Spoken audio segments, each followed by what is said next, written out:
Bienvenido a Radio Yaraví.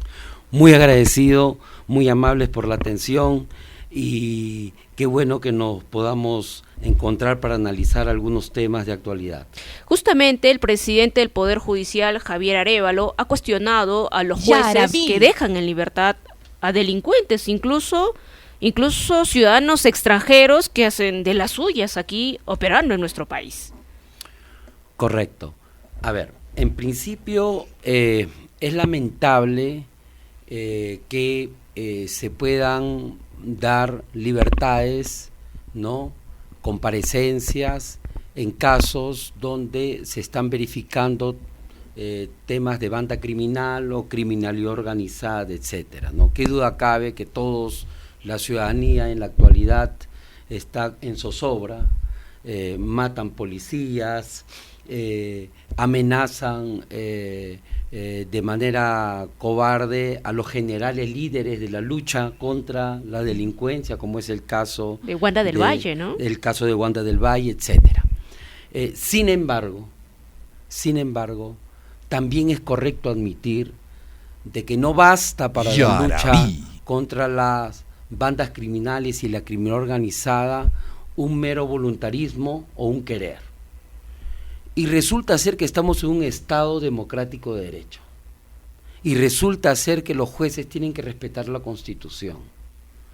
Es correcto denunciar cuando hay resoluciones ilegales que no cumplen de manera adecuada lo que manda la Constitución, que la libertad o la prisión esté debidamente motivada, que se verifiquen los requisitos de arraigo, de peligro, etcétera, que se cumplan todos los requisitos. Pero ¿qué es lo que pasa cuando la Fiscalía no cumple esos requisitos? ¿Qué es lo que pasa cuando el Ministerio Público solamente se basta con las noticias de los medios de comunicación, no hace su chamba, o con la alarma social y se le pide al juez que emita decisiones contra la ley, contra la Constitución y solamente por el mero hecho del sostén de los medios de comunicación? Eso tampoco es correcto.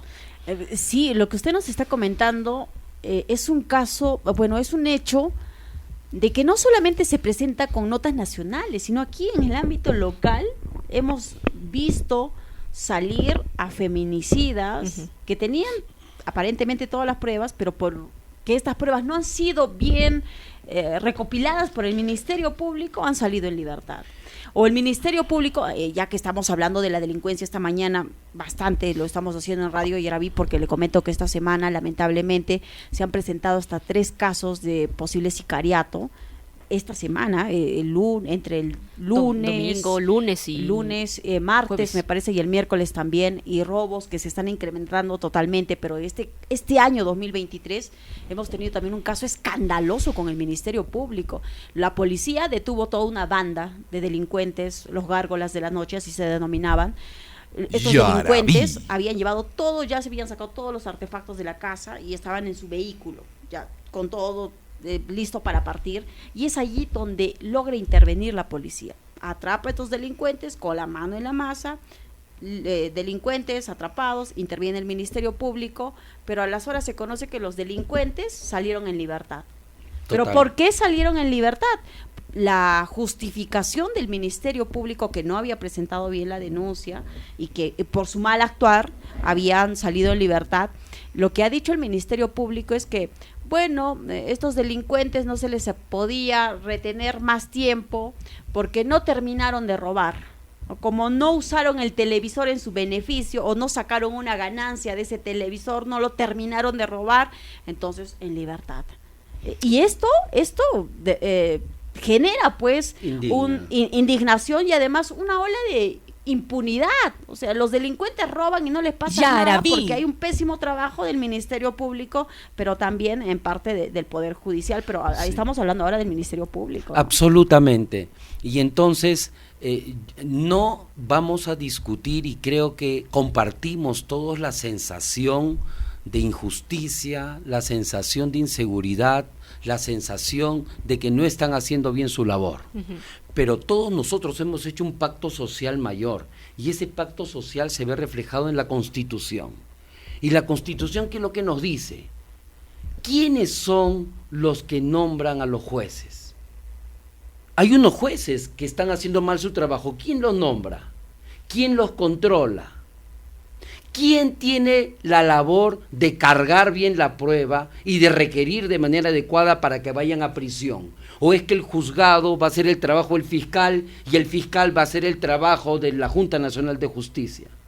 Entonces, en un contexto donde estamos hablando de criminalidad organizada en las esferas más altas de la Fiscalía de la Nación, donde estamos hablando de criminalidad organizada en el Congreso de la República, donde se supone que deben dar las leyes de presupuesto para dejar de tener a jueces supernumerarios, esto es, circunstanciales, coyunturales, a dedo, y no tener jueces titulares que se fajen y tomen las decisiones, correcto, al nivel adecuado, sin esperar represalias.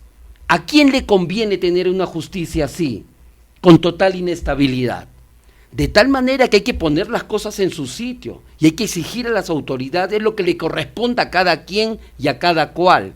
No es cierto que este es un tema donde solamente es responsabilidad de una jueza supernumeraria o de otro juez supernumerario, ¿correcto? Y nuestra emoción, nuestra incertidumbre la carguemos contra, porque queremos agarrar como piñata a determinadas personas. Yo lo que creo, además, habría que analizar este otro punto, les quiero dar otro alcance. Sale el presidente del Poder Judicial y dice, el Poder Judicial le ha declarado la guerra a la delincuencia. Mamma mía, tremenda declaración. Bueno, muy bien. ¿Ustedes saben qué son las bandas criminales? Las bandas criminales son 2 o más personas, no permanentes, no estructuradas, son espontáneas, de delincuencia común. ¿Ustedes me pueden explicar cómo un país como el nuestro se va a ver arrodillado y un presidente del Poder Judicial declare la guerra a unas bandas criminales no articuladas, no permanentes, circunstanciales, de 2 o más personas? Entonces, definitivamente yo creo que acá, claro, ¿es efectista? Sí. Es importante decir, yo declaro la guerra, sí, pero eso tiene sus costos. Y los costos es que podemos utilizar instrumento jurídico para esta guerra, tipo guerra santa, ¿no? Tipo guerra justa, donde acá, donde que por cierto no hay ninguna guerra justa, ¿no? Todas las guerras son injustas, ¿cierto? Dependiendo de quién las y dependiendo de quién gana.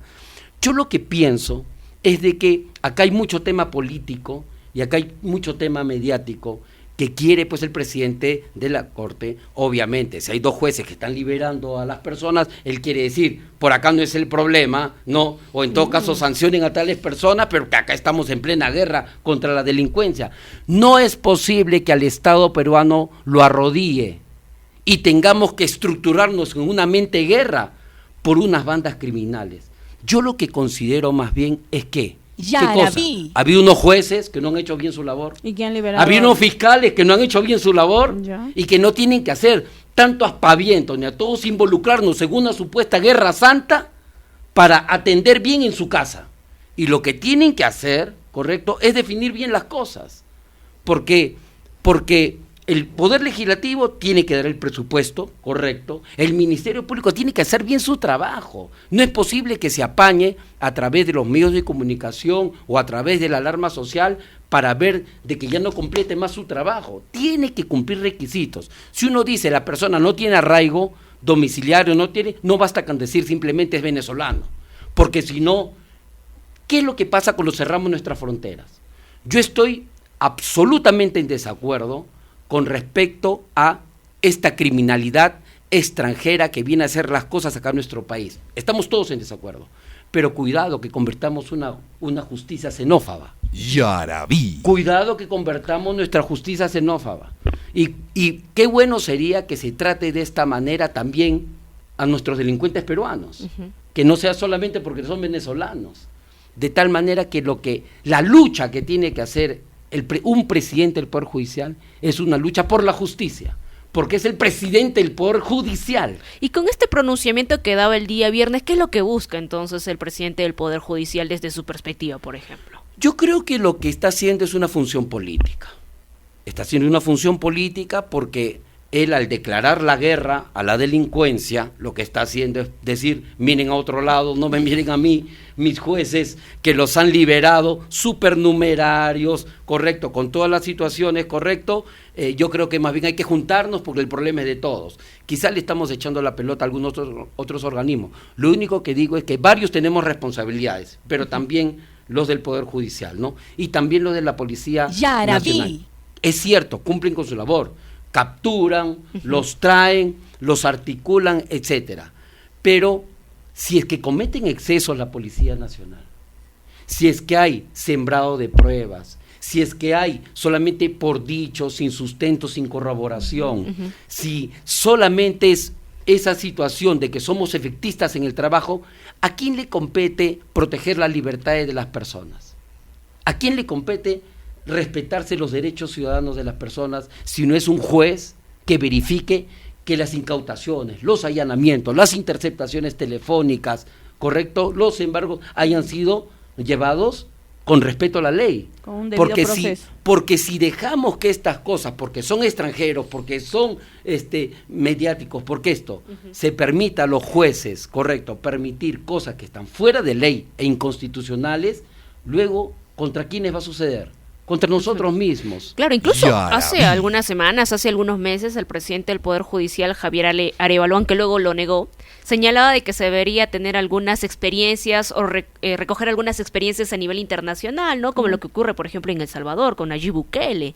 Él lo miraba en un primer momento con buenos ojos, luego ya tuvo que retratarse, entendemos, por las críticas y cuestionamientos que surgieron en los medios de comunicación, pero también por ciudadanos. Sí, yo creo que utilizar los términos combate contra la delincuencia, guerra contra la delincuencia, la lucha contra la delincuencia, no es el diccionario adecuado para un presidente del Poder Judicial, que lo que normalmente debe estar en su diccionario es buscar la justicia, buscar la discrecionalidad judicial. Porque quien debe luchar contra la delincuencia es el gobierno. Que se respete el Estado de Derecho, que se respete el Estado constitucional de derecho. Ese es el lenguaje de un presidente del Poder Judicial. A quien le corresponde la persecución del delito será el Ministerio Público. A quien le corresponde verificar si este es un batalla, un combate o una guerra. Bueno, será la fuerza militar, es el Ministerio del Interior. Pero que nuestro presidente del Poder Judicial le declare la guerra, desde mi perspectiva, es una afirmación bastante literaria, bastante efectista, mediática, que lo que trata, digamos, es de no atender, digamos, o no hacerse una autocrítica frente a esta situación y verificar qué cosa, los jueces supernumerarios, ¿correcto? Una mejor capacitación a nivel interna, una mejor coordinación, que creo que en esos aspectos sí estuvo bien el presidente. Sí, para que la gente también pueda entendernos, ¿no? ¿Qué es lo que debería hacer el Poder Judicial, más allá de solo dar declaraciones meramente políticas? Nos habla de los jueces supernumerarios, que son los que han liberado, ¿no?, a estos sujetos que tenían granadas y todo eso en un búnker. ¿Qué son los jueces supernumerarios? ¿Cuántos tipos de jueces tenemos? Porque la ciudadanía muy poco conocen de estos términos. Los jueces supernumerarios no han aparecido ayer.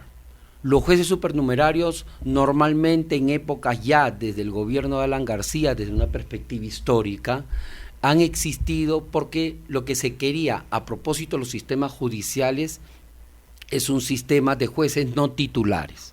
Los beneficios de tener jueces no titulares es que podían ser momentáneos, circunstanciales, o sea, tenemos en el país móviles, jueces titulares nombrados. Correcto. Ya. Cuando son titulares es que los ha nombrado en la Junta Nacional de Justicia y son inamovibles, tienen sus beneficios, sus garantías, su sueldo, de tal manera que es más complicado y más difícil que por una marea, que por un viento, producto de sus decisiones, porque los jueces toman decisiones, buenas o malas, pero las toma. Pero ¿qué pasa cuando de manera tan sencilla podemos sacar un juez porque no me conviene, o políticamente, o no me conviene, dependiendo de las circunstancias, de los intereses, etcétera, un juez? ¿Así se le puede sacar tan fácil? En este caso, por ejemplo... ¿Y quién tendría que sacar, digamos, a un juez nombrado? La Junta Nacional de Justicia. Claro, hay unos procedimientos adecuados cuando comete delito, cuando comete falta grave, etcétera, y por eso también ¿no? es importante que, o se da que hay un pretendido control de la Junta Nacional de Justicia. Sí, definitivamente. Por eso es tan importante la Junta En el gobierno para el Congreso. en el gobierno de Fujimori, por ejemplo, una política de jueces no titulares, de jueces supernumerarios, era lo ordinario en nuestro sistema. Ya, tenemos jueces titulares, que quedamos en eso, y de ahí hay jueces supernumerarios que son los jueces que momentáneos, de manera momentáneos, sí, circunstanciales. ¿Quiénes los designan estos? Igual también? el presidente de la Corte, ¿no? Es el presidente. Ahí no de la tiene que ver Corte. nada la Junta Nacional de Justicia, no. El presidente de la Corte es el que nombra estos jueces supernumerarios, Correcto. temporales. Sí, ¿Por cuánto tiempo están estos jueces? Pueden ser por etapas. Hay un concurso público. Hay etapas cortas, no hay concurso, no hay sus requisitos, no son los mismos que pasan por la Cámara de la Magistratura, etcétera, no son los mismos. Ya. Definitivamente que también, digamos, el perfil y la calidad de los jueces es distinta, un juez supernumerario que un juez titular, definitivamente, ¿no? De tal manera que yo pienso que este problema es mucho mayor y esta es la punta del iceberg de lo que significa nuestro sistema de justicia. Sí, con este tipo de declaraciones, como las hechas por el presidente de la Corte, de declararle la guerra a la delincuencia, a la banda criminal, o si ese tipo de afirmaciones que amenazan con la existencia del Estado peruano, mamá mía, tanto poder le hemos dado a una banda criminal, a unas bandas criminales de extranjeros, de decir que amenaza la existencia del Estado peruano. Yo me resisto a pensar que esta afirmación es seria. Amenazar la existencia del Estado peruano es que como si estuviéramos en una guerra internacional, de nación a nación, de Estado a Estado. ¿Le parece muy alarmista? Ni siquiera con una criminal organizada. O sea, por ejemplo, criminal organizadas, permanente, jerarquizante, ¿no? Con harto poder económico, ¿cierto? Las bandas criminales son cuestiones más pequeñas, circunstanciales, espontáneas, menores. Su pena también es mucho menor, de estructura mucho menor. ¿Cómo es posible que moralmente mi presidente y mi Corte acepte que estamos en una decisión de casi de desventaja frente a una banda criminal? Eso es inaudito. Que hayan habido errores por parte de jueces y fiscales en unos determinados casos escandalosos, se acepta y se tiene que enfrentar, pero de ahí a afirmar de que la existencia del Estado peruano está en cuestión por estas bandas criminales y por eso yo les declaro guerra, prefiero pensar que esta es una afirmación meramente como política, como discurso, como motivación, como liderazgo, como coach de mi presidente del Poder Judicial, que en escenarios reales, ¿no? En el tema de inseguridad y algunos actos delictivos o delitos que se cometen aquí en Arequipa y a nivel nacional, por ejemplo, el gobierno tomó algunas decisiones de endurecer algunas penas, por ejemplo, de aquellos que roban celulares, ¿no? Y que posteriormente tienen unas consecuencias. En algunos casos ha endurecido las penas, pero ¿eso está trayendo resultados positivos al país, a los ciudadanos? Bueno, estamos asistiendo en una hiperinflación punitiva. Estamos asistiendo de que siempre pensamos, y eso es bueno políticamente, pensar de que cuando se alzan más las penas se va a disuadir más. Yo creo que la práctica nos está demostrando, y la ciencia nos está mostrando que no es así. Yo lo que considero más bien es que las normas que estamos teniendo no están siendo debidamente aplicadas, debidamente ejecutadas, ¿no? Tenemos un hacinamiento increíble en las cárceles, gente que está en prisión por cuestiones menores que estas, definitivamente. Yo pienso que debe haber un trabajo mucho más articulado, INPE, Poder Judicial, Ministerio Público, Policía Nacional, que permita articular. Me parece que hay un desencuentro actual, es cierto. Me parece que no existe planes en conjunto. Yo lo que considero es que no hay que esperar que el Poder Ejecutivo convoque. Yo creo que el liderazgo del Poder Judicial, el liderazgo del Ministerio Público, lo que pasa es que nos está agarrando un poco dormidos y distraídos por los problemas mismos que hay en la casa. Entonces, como hay problemas en la casa y el padre no se sabe si viene o se va, si se quede, etcétera, los ciudadanos están haciendo de las suyas en algunos casos y se está robando cancha al tema de las bandas criminales. Pero definitivamente que no es un escenario en el cual debamos esperar que un presidente de la Corte debe estar declarándole la guerra a nadie, ¿no? Usted dice que más bien debería estar preocupándose por capacitación a los jueces, y en el caso de los jueces supernumerarios, ¿qué tendría que pasar con ellos? Bueno, si son jueces supernumerarios que no están cumpliendo con la ley, o sea, si emiten resoluciones ilegales, prevaricadoras, definitivamente que procesarlos y procesarlos, que se les investigue y que se les separe, ¿no? Sin embargo, esto también tenemos que ver el mensaje que da para el resto de todos los jueces, ¿no?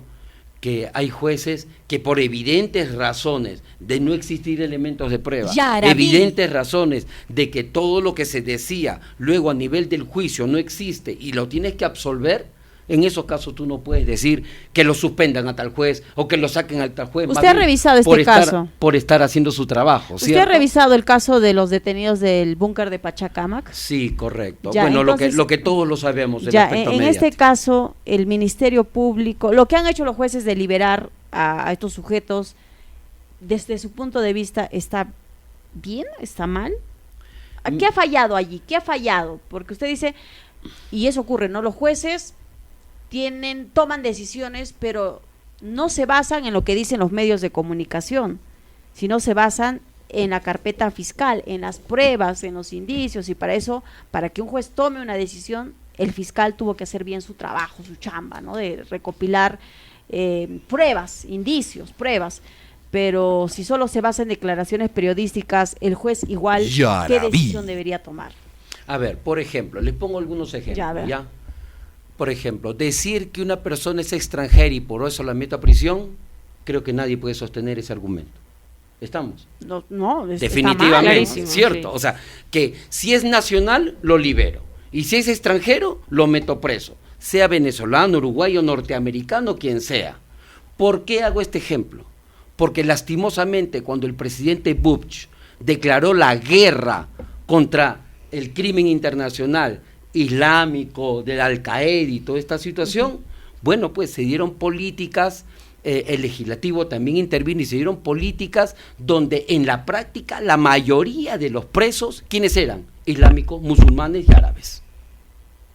Entonces mucho cuidado, que cuando uno dice vamos a luchar contra, identificamos esto con un país, una ciudadanía, una religión, una cultura, lo que podemos estar haciendo en efecto en la práctica es una discriminación absoluta sin filtros. ¿Qué es lo que tiene que hacer un juez frente a este tipo de argumentos? Si respeta un Estado de Derecho y si hay igualdad entre los ciudadanos, si hay igualdad, si debe existir una igualdad de raza, una igualdad de esto, una igualdad de religión, si somos un Estado clerical, etcétera, no debería permitirse una justificación de una prisión solamente por ello.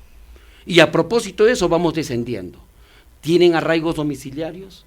Si no lo tienen, vamos decantando. ¿Arraigo familiar tienen? No lo tienen, vamos decantando. ¿Arraigo laboral tienen? Vamos decantando. Luego de haber verificado eso, verifiquemos el tema de perturbación probatoria, ¿correcto? Por ejemplo, cuando ha declarado existe evidentes mentiras, ¿correcto? Está mintiendo ante la autoridad, luego de ahí, del entorpecimiento de la actividad probatoria, se verifica la pena solicitada.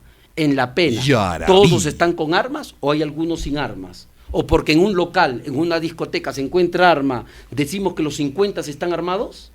¿Eso es correcto? O decimos que como 3 o 5 o 10 tuvieron que ver con el tema de las armas, salvo que a todos los hayan encontrado armados, entiendo esa otra figura. Pero si solamente a determinadas personas le encontraron armadas, ¿vamos a decir que los otros fueron cómplices de sus actos? Sigamos avanzando. El hecho que ya están juntos en una discoteca o en una reunión de fin de semana para una fiesta o lo que sea, y varios de ellos pertenezcan a unas organizaciones criminales y tengan antecedentes, ¿vamos a involucrar también a los que no tienen antecedentes? Entonces, son varios filtros que hay que revisar en un caso. No necesariamente cuando la policía detiene, automáticamente el juez o el fiscal se convierte en una mesa de partes. Ese es el trabajo depurador que tiene que hacer el fiscal, como bisagra. ahí va la responsabilidad del fiscal. ¿Y han hecho su chamba los del fiscal? Entonces el fiscal tiene que decir, si él quiere verlos a todos presos, él tiene que sostener que será una reunión, reforzar. Correcto. Que sea una reunión delincuencial. Por ejemplo, para planificar el asalto no sé a dónde o asesinar al general no sé tanto, ¿dónde están los planos? ¿Dónde están los WhatsApps? ¿Dónde están las llamadas? ¿No? ¿Dónde está esto? ¿Dónde está esto? Pero si solamente es mi llamada contigo y decimos que vamos a atracar solamente y vamos a estos 5 lugartenientes, estos 3 personas, la pregunta es, ¿cómo yo meto a los 50? ¿Me explico? Entonces me parece que es ahí. Yo lo que pienso es que el gran poder de decisión y el gran respeto que se me merecen mis jueces es principalmente por esa discrecionalidad y ese respeto por el Estado de Derecho y constitucional en nuestro país. Y les quiero ir avanzando con esta reflexión mayor. Cuando desarrollaron sus políticas antiterroristas, los británicos con los norteamericanos, hubo una línea de separación. Tim Bingham, en su libro El Estado de Derecho, este ex juez supremo inglés, describía lo siguiente: mientras que los ingleses determinaron a los terroristas como delincuentes, los norteamericanos vieron a los mismos terroristas como enemigos. Hay una diferencia entre delincuente y enemigo. Cuando eres enemigo, entonces todo el Estado se unifica y se configura para ir en contra tuya porque estás en guerra contra el enemigo. Tú le aplicas estas leyes internacionales, armamento, las Fuerzas Armadas, Guantánamo, y todo interviene, ¿correcto? Contra el enemigo. Contra el enemigo. Ya. Pero cuando es un delincuente, el escenario de enfrentamiento es otro. Por esa razón, las Naciones Unidas, las Cortes Internacionales de La Haya y etcétera, han dado sentencias en contra de Estados Unidos en relación, correcto, a muchas detenciones de personas en razones de su religión, de su cultura, porque eran árabes, musulmanes, etcétera, y los han tenido desaparecidos, hasta secuestrados, porque era el enfrentamiento ¿contra quién? Contra un enemigo. De tal manera que estas pequeñas reflexiones se los digo, porque este tipo de situaciones, cuando uno entiende a estas bandas criminales como enemigos que amenazan la existencia del Estado peruano, entonces ya estás militarizando incluso tu sistema de justicia. Y entonces no nos estamos alejando mucho de Bukele.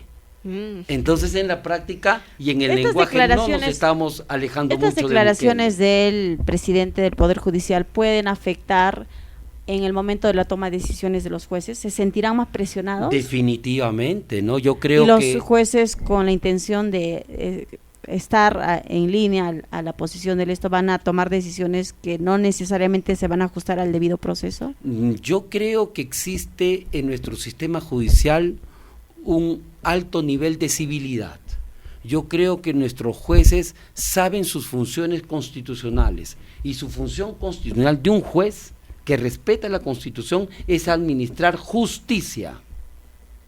Esa es su función, ¿correcto? Y sabe que su función es distinta a la del Ministerio Público. Exacto. El Ministerio Público persigue el delito, y la policía hace lo propio.